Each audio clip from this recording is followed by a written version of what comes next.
Do you want to have a career in technology field, but you don't want to sit in front of computer and code? So you start wondering, what are some of the tech management roles and how can I get that? What master's program do I do? You start looking around the master's program and you come across something called Masters in Engineering Management program, or also known as MEM. And now you start to wonder if this program is really for you. Is it worth it? What are the job opportunities? What does the course structure look like? Should I even invest in this master's program? Should I do this master's program? Well, the answer is going to be in this video. Today's guest is Shreeya, who is pursuing her master's in engineering management, has a full-time job offer from Amazon as a senior product manager. She's doing her master's from Duke. We go in depth about the course structure, what career opportunities you can get from this master's program, and the course structure, the fees, the job opportunities, and all the fun stuff. Please watch the entire video. If you have any further question on this topic, please let me know in the comment section. I'll be happy to answer them and make a separate video out of it. Thank you, Shreeya, for doing this. And now I will let you enjoy the video. Before we get started, let's do a quick intro. Like, where are you from? What did you do? What do you do right now? Where are you right now? All the fun stuff. Okay, awesome. So my name is Shreeya Sharma and I'm from New Delhi, India. I completed my bachelor's in computer science engineering back in 2018. And then I was working for EY for around 3.5 years as an associate consultant with the business consulting practice. And a lot of my work was around data and analytics and helping customers come up with solutions which are around those areas for process improvement and performance enhancement. And then I just realized that I wanted to do something much more in lines with something that's more technical and non-tech mixed, and that's how I stumbled upon product management. And I wanted to come to Duke. Fast forward 2021, I joined Duke to pursue my master's in engineering management, and then I just recently completed my summer internship with AWS as a senior product manager intern, and I'll be joining them full time next year. So, And we are going to make a separate video on how to become a product manager, and especially how to get senior product manager role, and all the fun stuff about that part. And I know in the intro, obviously, you didn't mention that you were actually planning to go to Canada, and how the career totally changed. So let's go there. Before that, let's do a quick profile check. Like, because these people like to know GRE, TOEFL, GPA kind of thing, so that way they have an idea. So what's your profile like? right. So my GPA was 8. It was direct 8 in my undergrad. My IELTS score was 8 on 9. And Uh-huh. actually, my story is a bit different. I did not Yeah, give MAT and GRE. nice. And when I was applying for universities, because of COVID, they were made optional anyway. So I think at that time, the SOP, the resume, your answers, and then we had for Duke specifically, we had Yeah, this. there's a video interview. Yeah. Yeah. So I think all those things really mattered at that time. Mm. Yeah. And so, audience don't know, but you were planning to go to Canada. You almost went to Canada, and then you Yeah. switched your path. So let's talk about what happened there and why Canada, and then why did you switch it?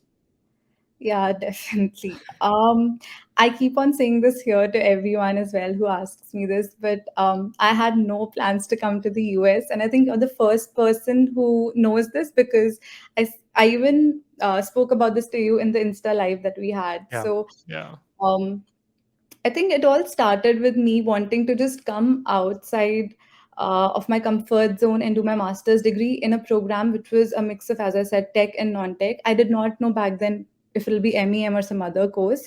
So I just started off my research and I felt that Canada is a great place for me because then, I'll easily get a PR because of my experience, and it's comparatively less expensive than US. So to be honest, I didn't even consider United States in the first place. I was just headed towards Canada and started my research, created an Excel sheet with all the top universities, researched about their programs. But to be honest, I couldn't really find anything which was truly near MEM. I actually came to know about an MEM program from one of my juniors who was doing it in Syracuse, and Mm, I was, oh, I want to do MEM. So I used to Google all the time MEM in Canada, MEM courses in Canada, but I didn't find much.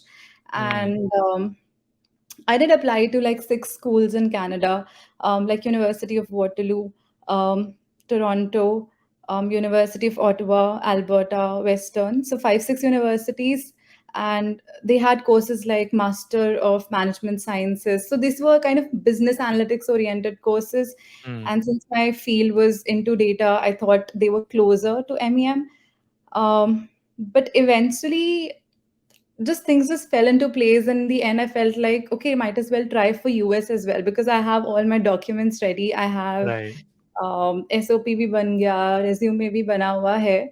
um, and then something within me, sometimes I still don't have an answer to this when everyone asks me, but sometimes you just feel it's right to do that. Mm, And I mm. just felt like, so I in the end applied to Dartmouth, Duke, John Hopkins, and Northeastern.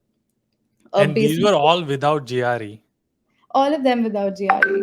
Nice. Yeah. And obviously, did you get admit from all of them or No, so I got admit, apart from Dartmouth, I got admit from all. all of them? Wow, that is awesome. What do you think? Like, what was the differentiator for you? Like, what? Because obviously you didn't give GRE because a lot of people think that they have to score high in GRE, and now that factor is gone in your case. Yeah. Is it profile? Is it SOP? Were you able to like justify yourself really well in SOP? Was that it, or do you feel like there was something else? Well, I think I didn't realize it back then, but now when I reflect back on everything, I think my profile was pretty strong in terms of just that I did my computer science engineering, and then I Mm, had 3.5 years of experience with EY, which again is um, which people thought I did not, but then it was considered a major thing. And then at the end, I think my resume and my SOP, these were the two documents which I took a lot of time to mm, develop and create. So I think I did have a very good SOP and a very eye-catching resume. nice. So I think, yeah. So obviously you chose Duke over the others. So what did you specifically loved about Duke, and why did you choose Duke? Right. So, apart from Duke, I also had admits from like University of Waterloo and University of Toronto as well. So it was initially very difficult to first really choose if I wanted to go to Canada or the US. But I think the value that Duke University has as one of the prestigious schools in the US, that really pulled me through. And secondly, the MEM program here is known as the top 10 programs for product management. So when I looked into Mm, the curriculum and the course structure, it really resonated with what I really wanted to do. The flexible curriculum is, I think, a cherry on top, because it gives me the flexibility to really choose the courses from different branches, and I could mix and match courses as per my own interests. So I think that was really a major factor. And lastly, I also looked at the stats, how my alumni have been doing, how have previous mm, students really, landed jobs. Did they actually land good jobs, or how's the ROI? So I did network with seniors a lot at that time to really understand if Duke was a good decision for them. And I got a really good response. So I think overall, I was getting very good responses from everywhere. And and that, so let me ask you. So when you were doing that research of reaching out to seniors and finding if they had a job or not, so what did you find out? Like, I think they have a very good job rate. Like people do get job if they pursue masters from Duke. right. So I think there wasn't any stat in mind that I have, but I spoke to a lot of seniors just asking about how did their batchmates do. Even with the batch of 2020, which was when COVID hit, the major factor that drove me was, even despite COVID hitting and the market was so down, everybody from the Duke MEM batch at that time got a good job and got a job Wow. in the field that they Yeah. wanted. So I think that's a very big thing. Yeah. And and I was very driven at that time. I mean, still am, but Yeah. I mean, if they can do it, I can do it. Right. And Right. Yeah. yeah, No, yeah. that's awesome. We will definitely deep dive into the program and the course structure because I'm interested in this. Is like now that I know MEM kind of exists, always wanted to get there. But anyway, now the time is gone. Let's talk about your visa interview. How was that interview? Was it like they just saw that Duke and they're like, okay, congratulations, your visa is approved, or did they, did they ask you anything? I think it was pretty much the former. They did not Yeah. really ask anything to me. I did prepare a lot of questions, but getting that appointment was a big headache. Yeah. But the visa interview in itself was pretty easy. Um, I don't even remember the question, but I think they just asked me one thing, which was how do I plan to repay the loan? Because I Mm, was taking a loan. yeah. So I think, yeah, I think that was the only question. So how did you answer that question? Do you remember? I don't really remember, but I think I did prepare for it. I told them that I'm taking a loan, XYZ loan, and I'll probably be working here on OPT for 2 to 3 years, and that'll be sufficient enough to pay. And I did show, you have to show your backup as well from your Yeah. parents. And I Yeah. think that Yeah. they didn't really grill me. It was just like a one. I do remember it was just like a one line answer that I gave. And And I then think, yeah, because I think they do look at the school, and they don't right. really grill Yeah. you what you say. Yeah, no, 100%. If it's like NU, Duke, even John Hopkins and all, like if it is good school, they most likely know you're gonna be able to pay back. And a lot of it is just school are so good that they won't even grill you so much. You landed in Duke, North Carolina. How was your experience at Duke? Any highlights, any things you learned, and you're like, I would love to share this. Well, I think when I think of Duke, the first thing that comes to my mind is the beautiful campus. It's amazing. Yeah. The architectural style is very Gothic, very Georgian, as well as modern and contemporary. So it's a very mixed sort of architecture. And at the heart of the campus, you have this huge Duke Chapel, which is Mm, one of the major destinations even for anyone outside of Duke to come and visit. So we are always like around and walking in campus around the chapel area. So I think that those are one of the fond memories of Duke that I have. And then we have Duke Gardens again, which are full of blossoms and flowers during the spring season. It's a beauty to watch. I can't So I wait think to visit. you I know we've been planning that I have to come, but hopefully, fingers crossed, I'll be there soon. please come before December, before I Yeah. graduate, so that I can show you around. Yes. Yes. Yeah. Yeah, I think the courses really helped me. So once we'll be talking about the course structure, I can bring it up again that the courses that I took here were really project oriented, and they really made me think and change my mindset as a product manager. They really helped me understand what skill set and soft skills are needed to get into product, and I could reflect back on my skills and really understand and relate to my career and think of it, oh, I have the transferable skill set from a consulting and a data analytics background to directly use into product. So that was really Mm, helpful. mm, And the professors here are amazing as well. They're always willing to help, uh, yes. very understanding even during the internship period, which was very hectic for a lot of us.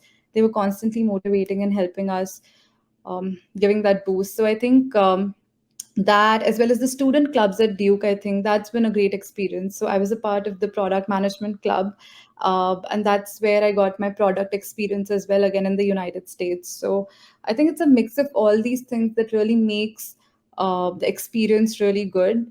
Plus, the Mm, campus is always, bustling with energy. It's a yeah. great vibe to be on campus. There are people from all walks of life. It's just there are so smart people around you, even undergrads here. So currently, I'm a TA for one of the undergrad courses, and when you interact with these folks, they're just so smart. Mm, So I feel it's a great learning opportunity just to be yeah. around. One thing, this is probably obviously this is kind of we are going off script a little bit, but one thing comes to my mind is when I was meeting some brand new student who came to Chico, they said they don't have time. So I want to ask you, how did you manage your time? Because obviously you were doing all of this and you got the internship. So what Yeah. was how did you manage your time as a student and as a master student? Right. So, I think initially when you start off your studies it becomes very overwhelming, and with me also, the kind of courses that I took, they were very very tough, as in very heavy. So in my first Mm, semester, I'll give an example. For instance, so I had three courses and all the three of them were pretty heavy. yeah. Usually people don't take that combination of courses, but I did that combination, and I had two part-time jobs with me. And on top of that, I was also a part of the product management club and I was doing this project, and side by side searching for the internship. So I think that was possible only because initially even I struggled, but after a point, you understand that Outlook is your God at the end of the day. Mm, Your mm, calendar, you have to put everything on your calendar. yeah. uh, to do your assignments on time, way before time, actually, just so that as soon as you get a next assignment, just do it and get it done with and put it on the side so that you have more time for like extra activities. So I think following your calendar religiously, and secondly would be even putting in that little extra time for yourself on the calendar, you Mm. know like a self-care day or something that really helped me. I um love it. That's so awesome. I mean, I didn't expect you're gonna say this, but I'm so happy that you actually shared this, because I do the same thing. I block. I mean, if you watched one of my day in a life video, like I live by my calendar, and yes, I block everything. I prioritize. I break down the bigger projects into smaller tasks and then prioritize, organize it. So yeah. so excited that you actually shared that. Let's. I mean, I know you talked a lot about courses, and I want to deep dive there. What is the Duke MEM course structure looks like? Course structure is there core courses, electives, and everything Yeah. about it? Okay. So for the Master of Engineering Management program, you have to complete 30 credits of study. Four would be your core management courses, which are 3 credits each. So that'll be a sum of 12 credits. And then you have four elective courses, which again are 12 credits. So it's like a minimum of 8 courses Mm, is required. And the rest, 6 credits, it's for the internship. So we have a portion of summer internship. After that we have to give like a written summary or a presentation on that, so that's the 6 credits, so it's a total of 30 credits. And wow. about the And yeah. sorry, I know. So we have like a, for the audience who are watching this, we have a ongoing Google Doc where we were planning this. So I know you put the links, and I was like, okay, let me just like browse through the links, and I love the courses. It's so awesome. So did you like actually took marketing and this? Let me share my screen so people can see it actually there. Okay, can you see it? Yep, I can. Okay. So these are the four core courses which you have to Yes. take for engineering. I mean, MEM, like engineering management. And so, Right. So yeah. go ahead, go ahead. Yeah, so the first course is marketing. uh, I cannot stress on the importance of this course. Mm, Um, it was really, really helpful in really understanding, even from a product perspective, or even if somebody does not want to get into product management, it teaches a lot about customer behavior, product management, pricing strategies. mm, Marketing is not just advertising. So, a lot of things from that yeah, aspect. And then we had IP law, which was in my second semester. Uh, it talks more so about the cool. legal aspects and Yeah. entrepreneurship, and then finance. So I'm currently taking finance right now, and then management of high tech. Again, that's a very important course I feel, because it talked about how to become really good leaders Mm, in the yeah. corporate. Yeah. That's That is so awesome. I love the coursework already. I can vouch like if people. I mean, I don't know the how the actual teaching and the things are, but if the coursework actually says these are like great courses to take for someone to become not just product manager but program manager, business analyst, project manager.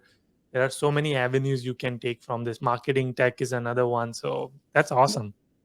Right, right. And these are just the core courses. Okay. So these are just the four core courses. You can and have to choose four more electives.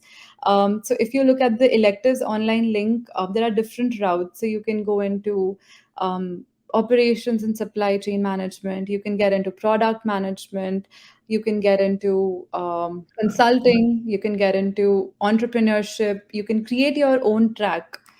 You know, Wow. mix and match courses, you can actually just mix and match courses from different. I in fact had project management in my second semester. And so obviously sharing the screen and you can see all these different. So do you have to take permission from your department head that hey, I want to get this project, or these are all already approved and you can take any of these? So these all are all the approved ones for MEM students already. So we do Nice. have a shopping cart that opens up just before the semester, and we have to add the courses and then sign up for them. All of these are under MEM. We can also choose courses from the Fuqua School of Business. So that's the beauty Mm. of this program.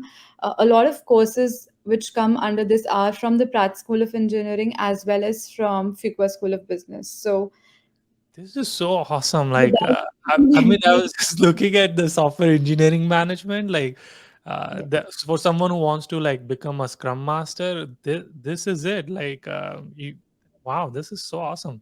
Anyway, sorry, I'm getting sidetracked and so no, excited. but yeah, it actually this was exactly me when I was looking at the website that I had to choose Duke.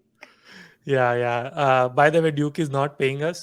So, Duke, if you're watching it and would like to sponsor us, gladly take the check. Four core courses, which we went through, and then all that entire list, you can take four of them again, or did you say six? So it's like four core and four electives, Okay. total eight. That's a minimum. You Hmm. can choose up to 15 courses for like Oh, with the fee that you give. And right. any additional course, like a 16th course, would require some more fees. But then So obviously, because of the electives, there are so many career opportunities or career roles you can pursue. If you can name some of the career roles which you have seen your like classmates and your seniors have pursued. Obviously, you went to product management route, but what are some of the other career roles you can get after doing Duke MEM program? again, so that's very diverse, which again is a plus point of taking this course. Yeah.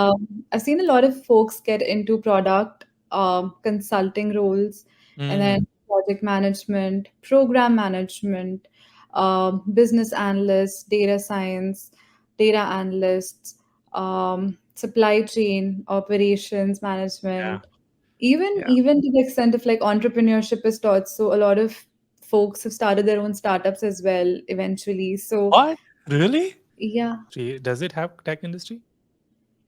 I mean we do have the so in the area we do have the Triangle Park, which is the RTP area, the Raleigh Triangle Park. But honestly, like while applying for jobs, I didn't really think from that perspective. Mm. Although we should ideally, I mean, like be aware of like the nearest market to us. But I think when I was applying for jobs, I was just generally going out and And applying obviously it was for COVID era, so everything was jobs. remote at that time. So Yeah, yeah, and even for like I think our batch or the previous batches, uh, I don't think being in NC in any which way impacts your chances of getting a job. Like people have gone mm, all over the US. mm. And Yeah, are you gonna move to Seattle? yeah, I'll be moving to Seattle. Nice. You'll be closer to California. Yes, I did Yeah. visit California during my summer for a week though. When? During my summer, I just had some Oh, free yeah, time, yeah, yeah, yeah, yeah, yeah. Yeah. so I did Okay. come to Delhi. Yeah. Right. Cool. Let's move on to something which everybody likes to know is how much is this gonna cost me? So the way I like to do is like break out into two sections. One is the fees section, and then one is the cost of living. So we'll start with cost of living. Like, what is the cost of living for Duke if someone wants to do MEM at Duke? So the cost of living would be around, again, it depends on the lifestyle, but if I were to give like an average, it would be around $1,000 to $1,200 every month. So that is, I can give like a breakup. So Breakdown. Yeah. around, yeah, like around 700 $800 per month for your rent, then additional 200 for the utilities, then maybe 100 to $200 on the groceries and everything. So depends on that. So that's how it'll cost. But I think a lot of that portion, the good news is that a lot of that portion can be covered through on-campus jobs. And what about the fees? Like, how expensive? I know it is expensive. So, how expensive Yeah. is Duke? So it is $30,000 approximately per semester. That is So crazy. right. So um, actually, the program is a 2 semester long program, but they allow you to extend it to 3 semesters, which is 16 months, provided that you do a summer internship in the middle, and then you don't have to pay for the third semester. You don't have to pay for the tuition fee of the third semester. You can just simply pay the health insurance, student fees, and all of that. So that's how I did it for 16 months. Mm. And I think it costed approximately 64,000 US dollars, which is approximately 50 to 52 lakhs in INR. Nice. Yeah, yeah. It is expensive, and it's expensive even if you have like a year and a half for master's program, right? So, but yeah, no, I'm gonna ask you the final question after we get done. Whether, what about? I know you mentioned you had TA job, on campus job, so you had two jobs. One, what are those jobs, and how did you get those jobs? Okay, so every semester I had 2 jobs. The first one is a constant, which is the tech support job.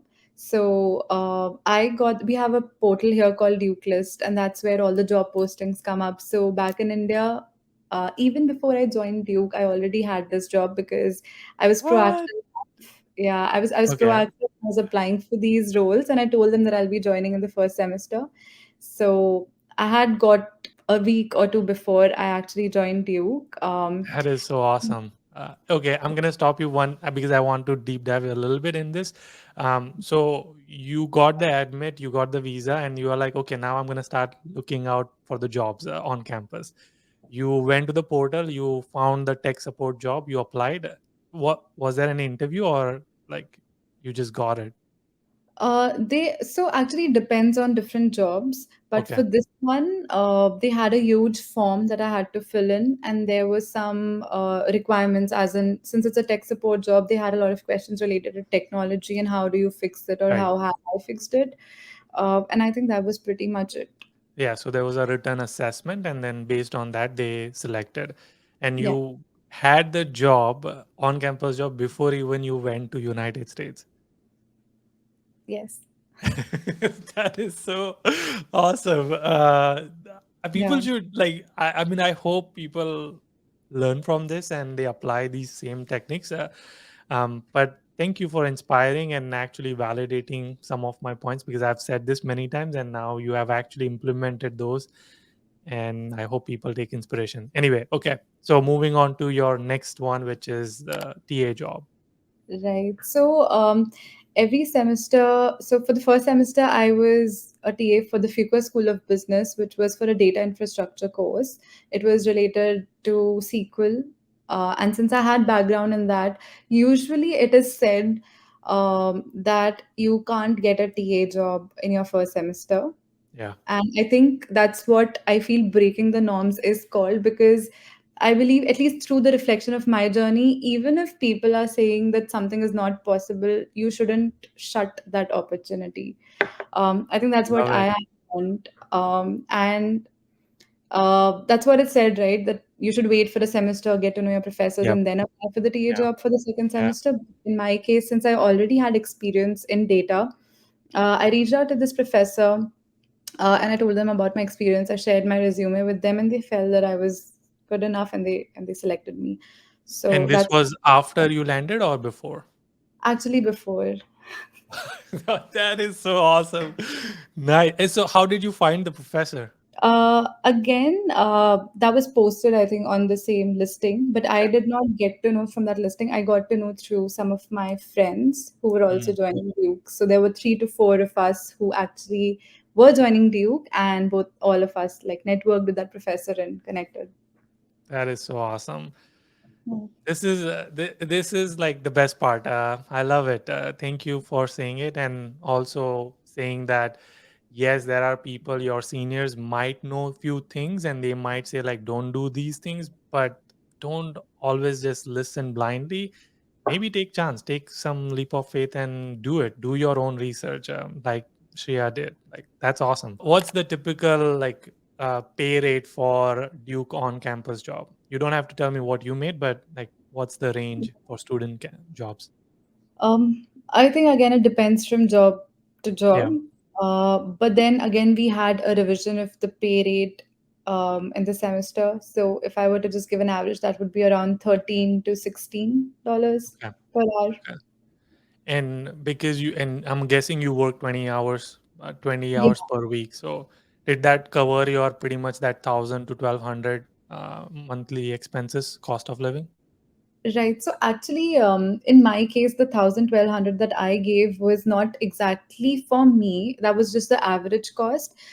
If you're talking about me, so I there's an area here which is very common among Indian students where I stay, and the rent there is very cheap. It's half of what I said. So instead of $800, it's around 400 450 dollars. Hmm. So that significantly brought my living cost down, and I could kind of cover a major portion through my TA jobs and my other part-time jobs.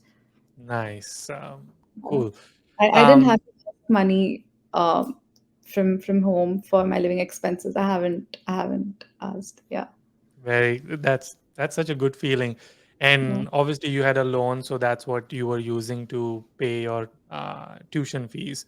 And then also you got summer internship, which is Amazon summer internship. We'll not talk about it in this video. We'll talk about it in our next video. And hopefully that also helped pay off your loan. Um, how's the job and internship scene? Is it good? Like people what would you say, like does people get job, or is it hard, is it easy, what's an Mhm. on average market over there? Okay. So for the internship search, I think obviously it's a very harsh time because you're constantly on the hustle, and as you keep saying, keep hustling and just keep doing it. Yeah. So I think Um, a lot of our students at the end did get internships. I would say that almost everyone, maybe 99.9% people landed up getting internships uh, in the field that they wanted. Uh, some took like a month, some took 3 4 months, 5 months, but then eventually that did happen. And talking about full time roles, again, considering the time that we are in right now, there's a lot of recession that's anticipated, and there's hiring freeze that's going on in a lot of companies. And a lot of companies did not even convert their internships to full time because of this. So, But like, I just want to emphasize that even Shreya's journey, when you watch her, when we make the internship video or in her full time search, even she struggled and she almost gave up. But I mean, she never gave up on working on her job search. Sorry for I'm like taking away your thunder of sharing that story, but I just no, want to people to know that you have to work hard and it's not easy. Like if you get a job, I mean, if you get masters in Duke doesn't mean you're gonna get a job for sure. You have to still work hard.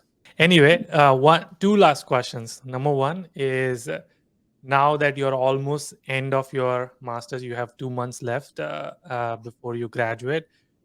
Do you feel that 60,000 or dollars will you be able to pay back your loan, and how quickly you think you will be able to? So that's number one question.